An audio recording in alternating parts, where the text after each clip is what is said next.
Coach Kelly, I'm going to turn it over to you for an opening statement and your thoughts about being in the game and playing Clemson.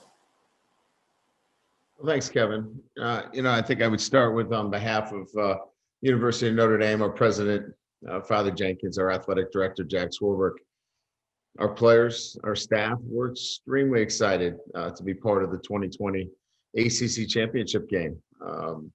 It's something that, when we were given this opportunity, we were certainly putting it on our goal sheet as something, as a destination for us. Also want to congratulate Dabo once again for a terrific football season. He has his team playing extremely well once again. So congratulations to Clemson University. And we're excited about certainly playing them again. Which certainly was an incredible football game the first time around. I think the fans can look for much of the same in this rematch. So again, really excited about the opportunity to be in the ACC championship. Our players are. I know our entire Notre Dame fan base is excited about this opportunity. Being on this opportunity doesn't come along very often at Notre Dame for playing for a conference championship. So should be exciting. So with that, Kevin, I'll let you turn it over to questions. Okay, once again, please raise your hand, and we'll get to you as many as we can. First question from Trevor Groves of CU Tigers. Unmute your line and ask your question. Hey, Coach. There's obviously been a lot made about the first matchup with the absences that Clemson had, Trevor Lawrence, and then the players on defense. I know it's hard to quantify, but how much better do you think they look just having Skowski and Davis and Jones back in the lineup? Well, Skowski obviously is a quarterback for their defense. So, he certainly makes a difference. And, the other thing he has is, size, so he makes a difference. You have to plan for him, certainly as somebody that, physically has a different makeup as well. So his size, his leadership, certainly is going to make a difference. Jones obviously is got the athletic ability to play, in their defense in a manner that allows them to do more things. But, again, I think when we start to look at one player making a difference, I think we might be reading a little bit too much into it. It's the ability for all 11 players to play at a high level. And if he's playing well, but 3 or 4 other guys aren't playing at the same level, it negates it. Certainly he's going to help in having his leadership, I think, more than anything else on the defensive side of the ball. All right. Next, we'll go to Leo Haggerty. Go ahead.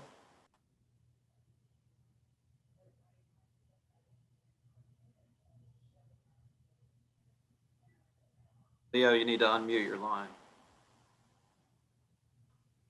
Can you hear me now? Yes. Yes, we can, Leo. Thank you. Coach, it's a rarity in college football to play somebody twice.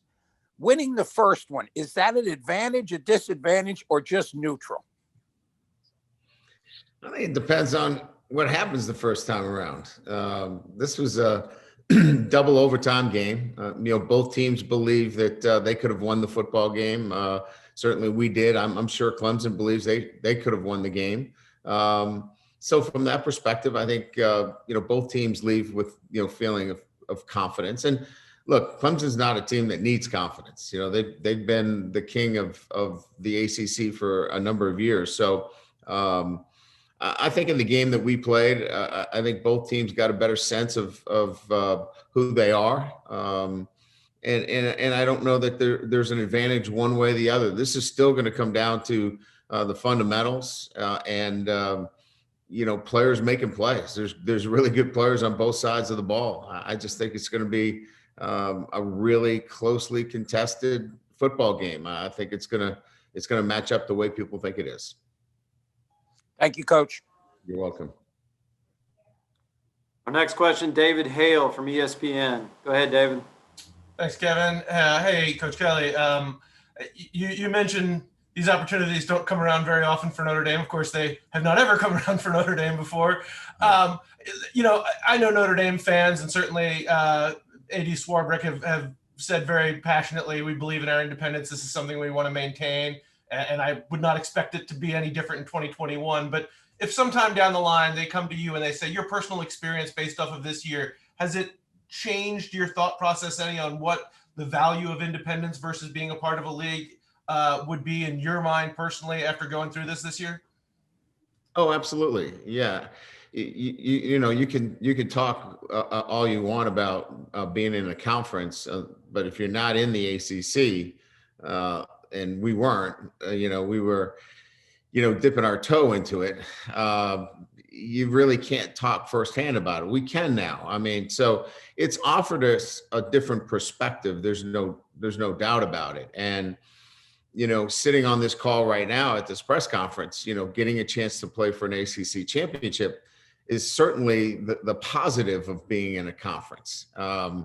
You know, losing out on, you know, playing some of the traditional rivalries obviously is the negative. So, you know, what's the pluses and minuses of this, you know, comes down to, you know, how we see us as a program moving forward over the, you know, the foreseeable future. And those are the questions that really, quite frankly, that, you know, Jack Swarbrick is entertaining at a higher level.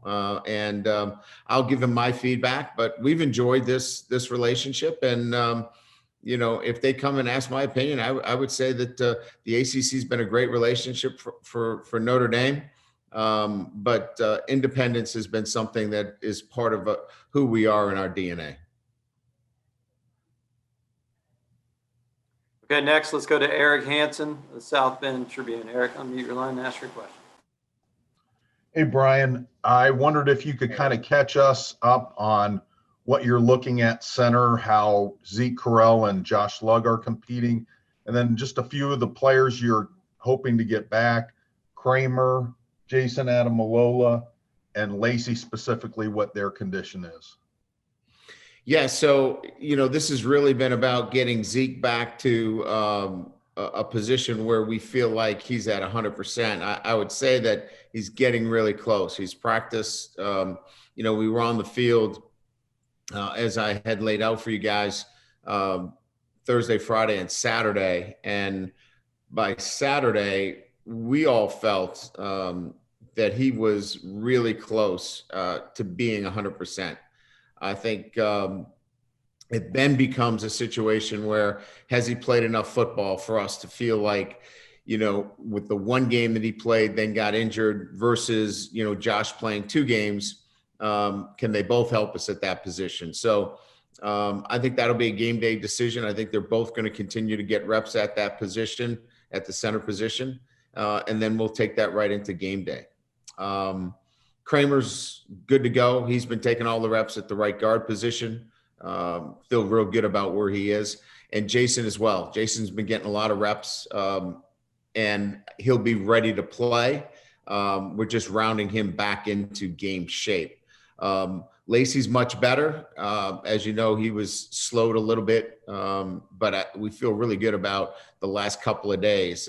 We were banging around pretty good on Saturday, and he came out of it in a really good place. So after talking to our medical staff today, you know, we're in a green light situation with all these players. Thanks, Brian. Yes, sir. Okay, next, let's go to Pete Sampson of The Athletic. Pete, unmute your line. Brian, I was curious about, you know, Clemson, and you guys have sort of compared notes over the years.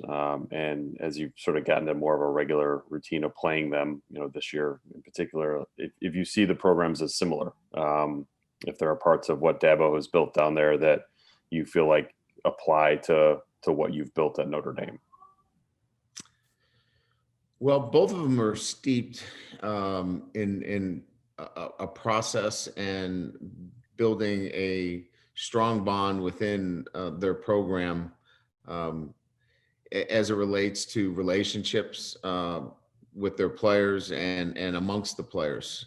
And I think that that's very important. And and having success.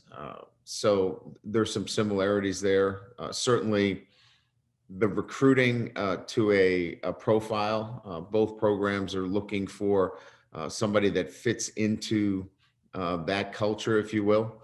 Um, and I think that both programs are looking for that kind of student athlete that fits that profile. Um, Look, I mean, I think when you're talking about championship level programs, there's still the ability to look at the nuances of each program. And Dabo has some things that he does that are a little bit different than we do at Notre Dame. But by and large, it's about establishing a winning culture with players that are committed to that and are held accountable to it, quite frankly. And I think that that's probably where the similarities are the most between the two programs. Next, let's go to Patrick Engel.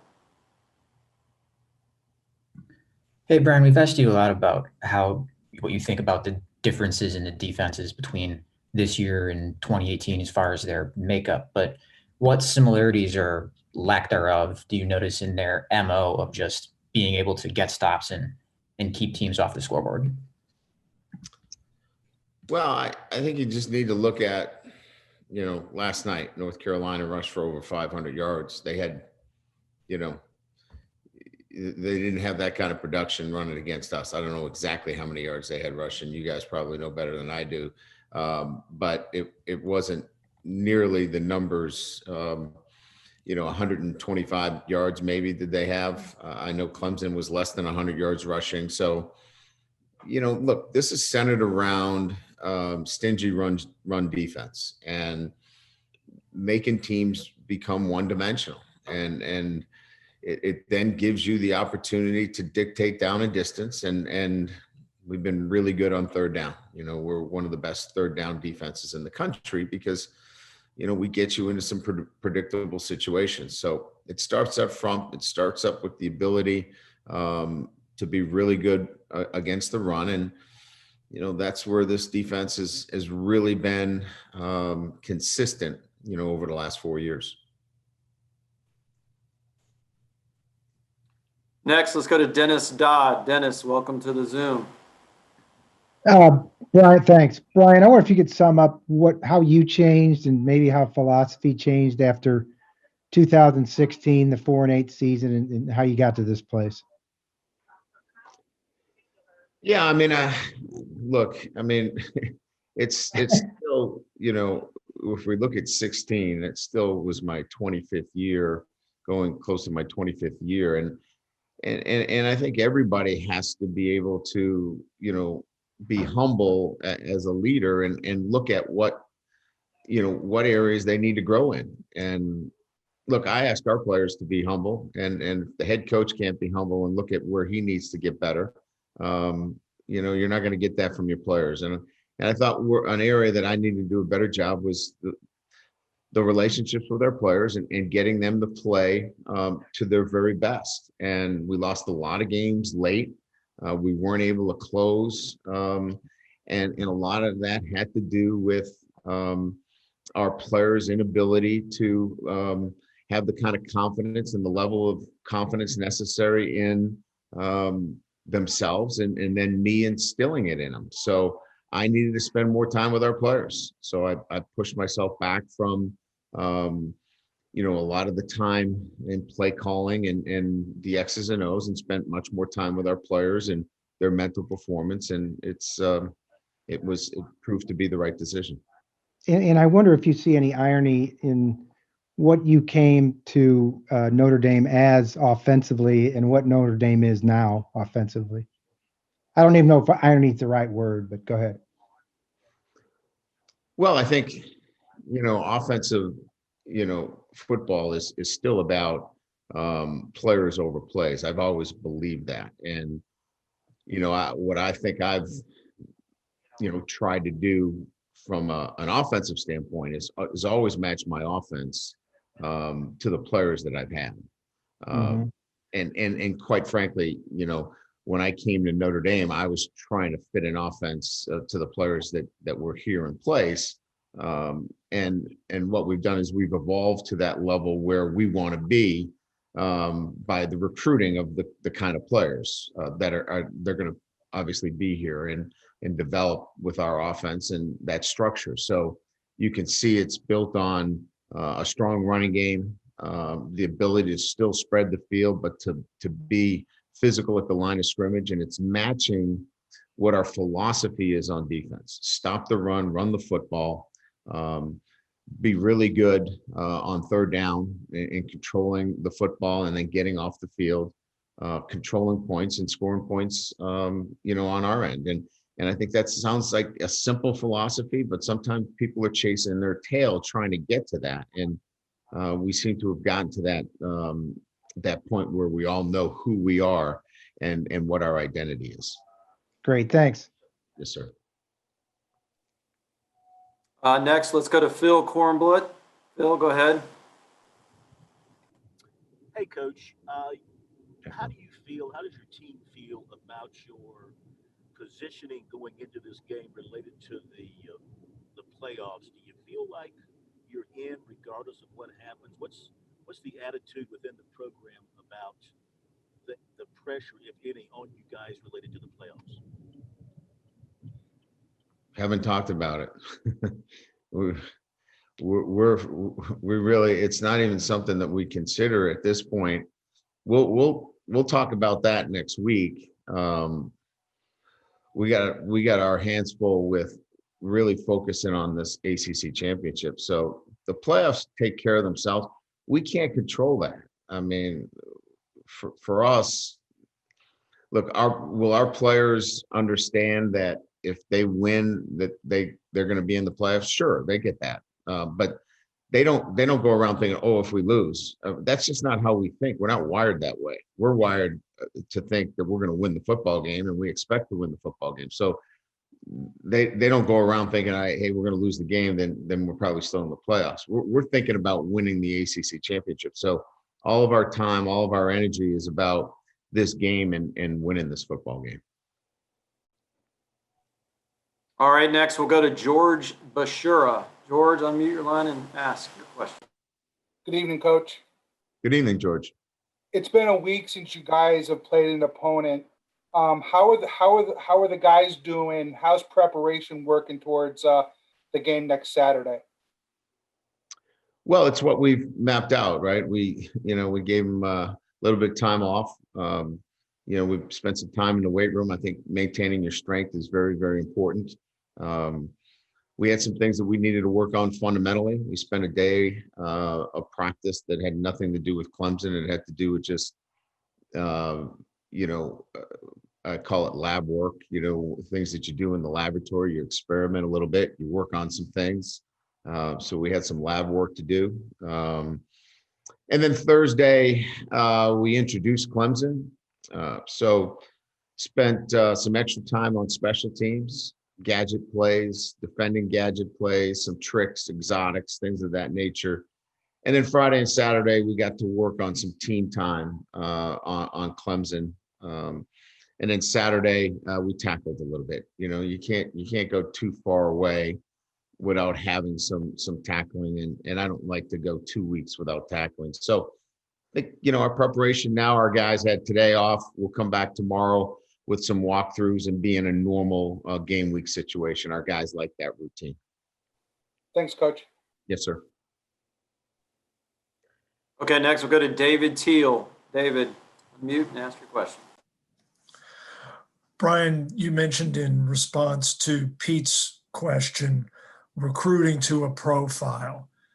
Jeremiah was not a terribly highly recruited prospect out of Bethel. What attracted him and brought you to Virginia to recruit him? And can you describe his trajectory into an All-American candidate? Yeah, I think that's a good question. I think, we're looking for guys that certainly have what we believe the ability to be developed as well. They're not necessarily ready-made. And in his instance, we feel like, he's a young man that we could develop his talent level. We want guys that love to play the game. I got to see a passion. We loved his And when we spent some time with him, we loved the fact that there was a real love for the game and a passion for it. It's their job to motivate themselves. It's not, we hear this phrase all the time that, your guys weren't motivated. What's wrong? We recruit guys that have that love and that passion and that intrinsic motivation. And that's another thing that he had. So, those are some of the intangibles that don't show up on the recruiting sheet that we look for.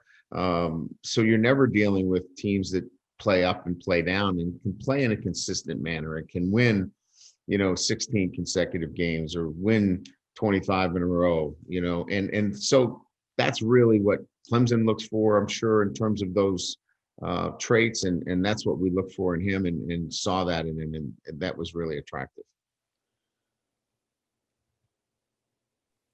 All right, next we'll go to David Hale from ESPN. Hey, Brian. Obviously, I don't want you to give away trade secrets here or anything like that, but when you found out you weren't going to be playing against Trevor Lawrence, how much did that adjust? Did you adjust sort of the defensive game plan that you had for that, or do you expect or did you kind of just go about doing more or less exactly what you would have done had Trevor been on the field as well? Well, it was actually more difficult, quite frankly, because we weren't sure what DJ's skill set was across the board. And, we didn't have enough film to really evaluate him. And as you know, he threw for over 400 yards. He he was outstanding. We kind of sensed that maybe he wasn't the same kind of runner, but we had to respect his ability to run, read option and certainly cue runs. So you're right. I mean, we really tried to defend Trevor and then obviously have some things in there that a young quarterback may not have seen before. But that didn't work so much. He did pretty good. All right, next we'll go to Christopher Heidel. Chris, go ahead. Hi, Coach Kelly. Congratulations on winning you're coming down to Charlotte. Thank you.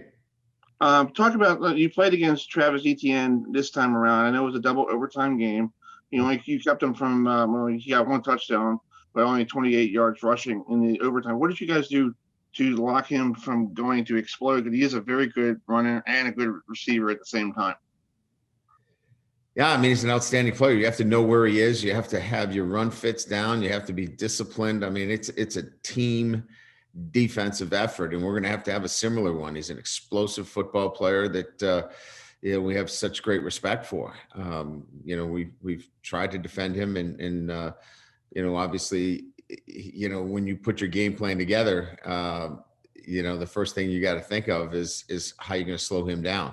So tremendous respect for him. We're going to have to get him on the ground and make sure that he doesn't get out in the second level. If he gets out in the second level, he's a problem. So you got to get him before he gets started. And that means controlling the line of scrimmage. And so it starts with controlling the line of scrimmage and being short tacklers. That's where it starts. Next is Matt Connolly. Matt, go ahead. Hey, Brian, just to follow up on David's question, with, obviously getting the win, you're celebrating and feeling good after beating Clemson, but was there any concern just defensively with what DJ was able to do, passing for over 400 yards and any changes you feel like need to be made after his performance? Yeah, we've got to play better. There's no doubt about that. I mean, we did a good job against the run. They clearly are a talented football team, and we played pretty well in the first half. They made some plays in the third quarter, and this thing got into double overtime. That's what's going to happen when you have two really good football teams going against it. But yeah, there's some things that we're going to have to do much better in the passing game. We're going to have to continue to obviously keep their running game in check, but to the level of giving up 400 and plus yards, no, we cannot afford to do that again. There's no doubt about that. Let's go back to Eric Hansen with South Bend. Brian, when you have a year like this, people are going to want to talk to your assistants. And I know there's been a lot out there about Clark Lee. Wondered if you could tell us how he's handled that particular situation and how your team has maybe tried to keep that from becoming a potential distraction. Yeah, Clark's a professional. I mean, he was in it last year with the Boston College job, and he'll be in it. He's in it with the Vanderbilt job, and again, if it's the right fit for him, he's in it for the long haul here at Notre Dame, so it's not going to disrupt what he does in his preparation for the championship game and hopefully moving forward, right? So that's a given. You're dealing with professionals that recognize that when they make a commitment here, they're committing to seeing it through. So I'm not really concerned about it. I know our players aren't as well. And as it relates to a distraction, don't see that that's going to be a distraction at all.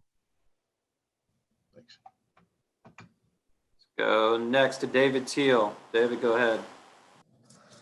Brian, just following up a little bit on Jeremiah, the touchdown he had against Clemson, was that an instinctive play? And if so, how or when did those instincts really start to develop?